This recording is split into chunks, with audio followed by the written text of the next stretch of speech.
हमारा हमारा सिलेबस ही मुकम्मल नहीं हो रहा।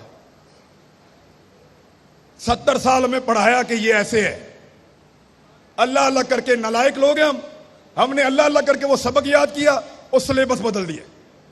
अब कहते हैं ऐसे नहीं है, वो ऐसे है। यार कोई एक सिलेबस बना दो, एक करिकुलम रख लो, इस मुल्क का, मुल्क चल जाए। हर थोड़े अरसे के बाद आप कोई चैप्टर नया शामिल कर देते हैं। हर थोड़े अरसे के बाद वो गद्दार था, अब वो हुब्बुल वतन है, अब तुम गद्दार हो। इधर तकलीफ होती है, खुदा की कसम। कोई एफआईआर दे दो यार, कत्ल की दे दो, डकैती की दे दो, गद्दारी की तो ना दो।